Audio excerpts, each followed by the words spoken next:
की शुरुआत इस वक्त की ब्रेकिंग न्यूज के साथ। ये बड़ी खबर राजस्थान से है, जहां के एक मंत्री के घर ईडी की छापेमार कार्रवाई इस वक्त चल रही है। वजह मिड डे मील घोटाले को लेकर, जिसके बाद ईडी ने इस रेड को कंडक्ट किया। कोटपुतली, विराटनगर, बहरोड, ये 3 लोकेशंस हैं जहां पर ईडी इस वक्त छापेमार कार्रवाई कर रही है। राजस्थान के गृह राज्य मंत्री राजेंद्र यादव है, जिनके अलग अलग ठिकानों पर छापेमारी इस वक्त ईडी की तरफ से की जा रही है। मिड डे मील घोटाले का यह मामला है, जिस मामले को लेकर एनफोर्समेंट डायरेक्टोरेट की कार्रवाई और कोटपुतली, विराटनगर, बहरोड में ये रेड की जा रही है, जिसके घेरे में राजस्थान के मंत्री हैं। राजस्थान के गृह राज्य मंत्री के अलग अलग ठिकानों पर इस वक्त ईडी का यह एक्शन देखने को मिला है। मिड डे मील घोटाला, जिसको लेकर ईडी का शिकंजा कसता जा रहा है। कोटपुतली, विराटनगर, बहरोड में इस रेड को कंडक्ट किया जा रहा है। राजस्थान के गृह राज्य मंत्री राजेंद्र यादव इसके घेरे में है और मंत्री के घर ईडी की तरफ से ये कार्रवाई की जा रही है। छापेमार कार्रवाई इस वक्त ये चल रही है।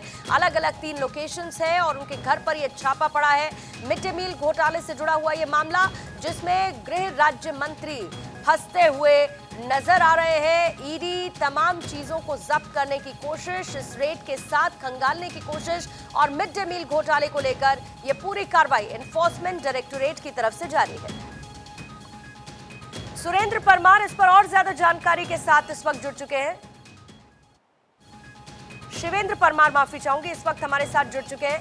शिवेंद्र, ये जरा डिटेल बताइए, मिड डे मील घोटाला क्या है और कैसे गृह राज्य मंत्री इसके शिकंजे में फंसते हुए नजर आ रहे हैं राजेंद्र यादव?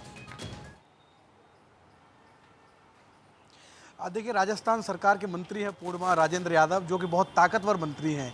ये ऐसे मंत्री हैं जो मुख्यमंत्री अशोक गहलोत के भी करीबी हैं और जो विधानसभा के स्पीकर हैं सीपी जोशी, उनके भी बहुत खास हैं। इस समय 2 मंत्रालय हैं इनके पास, गृह राज्य मंत्री हैं और उच्च शिक्षा मंत्री हैं। लेकिन ये राजस्थान सरकार के उन मंत्रियों में शामिल हैं जिनकी बिजनेस प्रोफाइल है।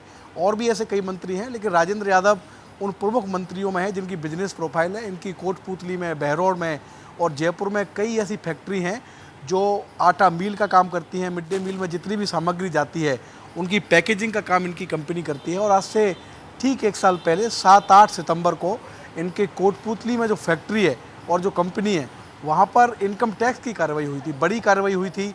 तकरीबन 2-3 दिन तक वो कार्रवाई चली थी।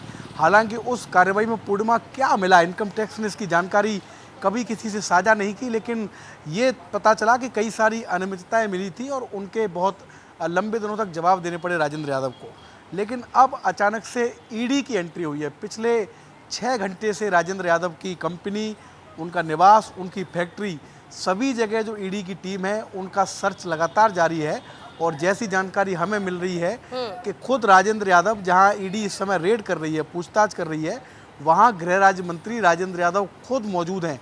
सुबह 8 बजे दिल्ली से इनोवा गाड़ियों में 3 से 4 टीमें उनके निवास पर पहुंची हैं और ये कोशिश कर रही है ईडी की टीम कि जो मिड डे मील घोटाला है, जिसमें 1 साल पहले इनकम टैक्स ने एक साथ देश में 50 से अधिक ठिकानों पर छापेमारी की थी, क्या उस घोटाले में कोई मनी लॉन्ड्रिंग हुई है, ये पता करने की टीम ईडी की जो टीम है वो कोशिश कर रही है पूर्णिमा। लेकिन ये कार्रवाई ऐसे समय में हुई है जब राजस्थान में चुनाव की तारीखों का ऐलान होना है अक्टूबर के पहले सप्ताह में, तो जाहिर तौर पर जो राजनीतिक माहौल है वो भी इस कार्रवाई से गर्म हुआ है। क्या इसको शिवेंद्र कांग्रेस मुद्दा बनाने की कोशिश कर सकती है? इससे पहले जलदाई मंत्री महेश जोशी, उनके भी अलग अलग ठिकानों पर छापा पड़ा था। गहलोत के बड़े करीबी राजेंद्र बताए जाते हैं और ऐसे में अब इनके भी अलग अलग ठिकानों पर पहले इनकम टैक्स डिपार्टमेंट, अब एनफोर्समेंट डायरेक्टोरेट। ऐसे में क्या इसे एक चुनावी मुद्दा बनाने की कोशिश कांग्रेस कर सकती है? देखिए, थोड़ी देर पहले प्रमोद तिवारी जो राज्यसभा के सांसद हैं, वो प्रेस कॉन्फ्रेंस कर रहे थे जयपुर में और उनसे जब ये सवाल पूछा गया कि ईडी की कार्रवाई हुई है राजेंद्र यादव के यहाँ, तो उन्होंने यही कहा जो कांग्रेस का स्टैंड है कि सीबीआई हो, इनकम टैक्स हो, ईडी हो, ये सभी सेंट्रल एजेंसी एक तरीके से राजनीतिक दल के कार्यकर्ता के तौर पर काम कर रही हैं। तो ये प्रमोद तिवारी का स्टैंड है कांग्रेस की तरफ से। लेकिन अभी तक राजस्थान के मुख्यमंत्री अशोक गहलोत या अन्य जो मंत्री हैं, खासकर प्रताप सिंह खाचरियावास, जो कि बहुत मुखर होकर बोलते हैं, खुद राजेंद्र यादव, उनका किसी तरह का स्टेटमेंट नहीं आया है। लेकिन अशोक गहलोत समय समय पर ईडी पर, इनकम टैक्स पर निशाना साधते रहे हैं। उन्होंने कुछ दिन पहले ही कहा था कि ईडी के लोग माहौल बना रहे हैं कि सोने के बिस्कुट मिल गए, पैसा मिल गया, लेकिन अभी तक राजस्थान के किसी मंत्री की, एमएलए की, नेता की या किसी बड़े अधिकारी की भूमिका इसमें साफ नहीं हुई है। जो जल जीवन मिशन हो या इससे पहले पेपर लीक मामला हो, और ये बात सही है पूर्णिमा कि अभी तक 3-4 मसलों में ईडी ने कार्रवाई की है राजस्थान में, लेकिन ऐसा लगता है कि ईडी कार्रवाई करती है लेकिन अंजाम तक नहीं पहुंच पा रही, क्योंकि जो पेपर लीक प्रकरण है उसमें भी अभी तक किसी बड़े व्यक्ति की गिरफ्तारी सिवाय एक आरपीएससी के जो मेंबर थे बल्कि ये आरोप कांग्रेस की तरफ से छत्तीसगढ़ में भी इन तमाम एजेंसीज पर लगाए जाते रहे हैं कि छापेमार कार्रवाई तो की जाती है लेकिन उसके बाद मिलता कुछ नहीं है। बहरहाल उसी कड़ी में राजस्थान के मंत्री इस वक्त घेरे में, इस पर आप नजर बनाए रखिएगा। शिवेंद्र, मैं लौटती हूं आपके पास।